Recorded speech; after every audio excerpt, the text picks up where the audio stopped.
The touching story about Albert, Alice, and the wolf cub is not only a lesson about gratitude and love between humans and animals, but also a valuable resource for learning, especially skill training. Listen and learn English.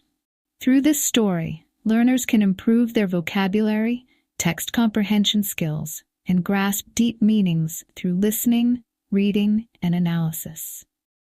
The article below not only talks about the special bond between humans and animals, but also opens up valuable lessons for English learners through the variety of words, sentence structures, and hidden emotional meanings in each paragraph. Albert and Alice heard a strange cry from far away in the deep forest, so they decided to go find out. They discovered a wild wolf that had lost its pack, fell into a deep hole, and could not climb out on its own.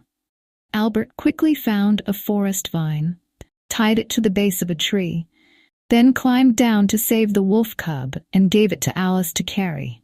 They took the cubs to Albert's family vacation home, where they often went in the summer to rest and enjoy the wild. That whole week, the couple took very good care of the baby wolf. They bottle-fed it, cleaned it, fed it cooked meat, and rocked it to sleep.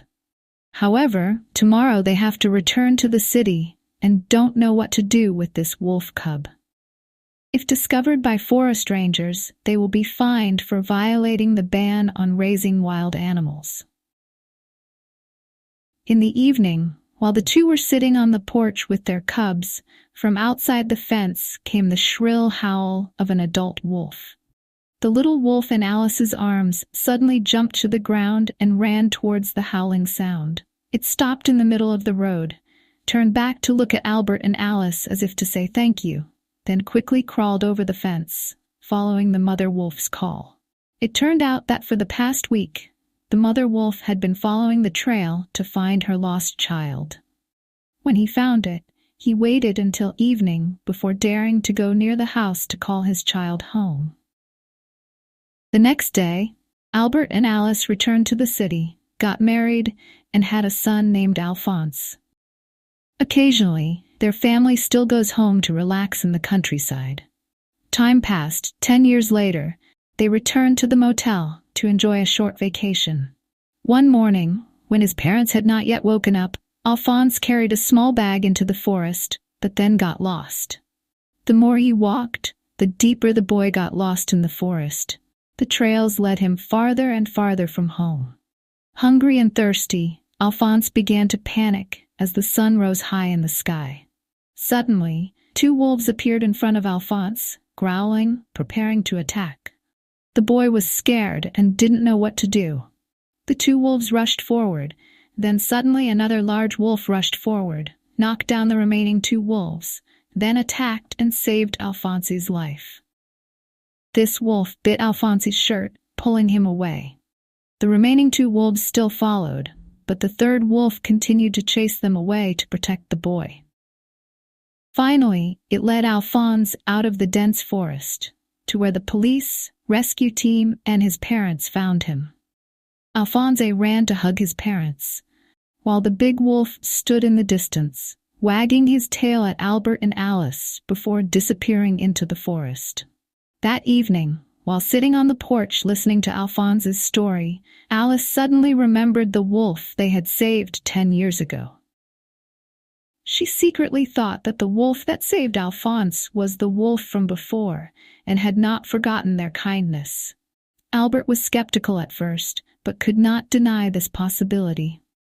Alice tells Albert about the wolves' ability to recognize the genetic scent of people who have helped them, even after many years have passed.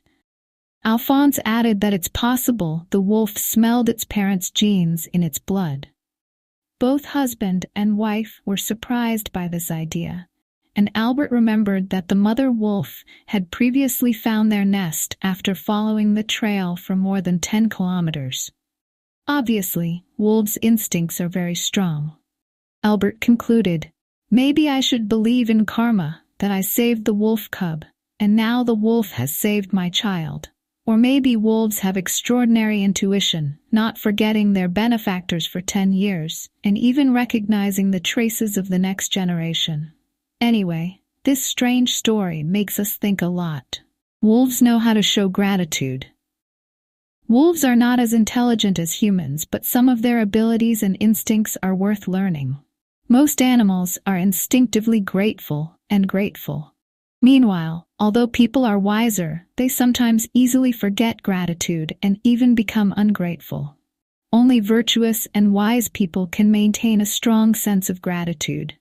This touching story clearly shows that even animals like wolves can create strong bonds with humans through their journey of survival and then return the favors they receive. Okay, the natural connection between humans and animals, although sometimes invisible, contains extraordinary powers that can overcome the distance of time and space.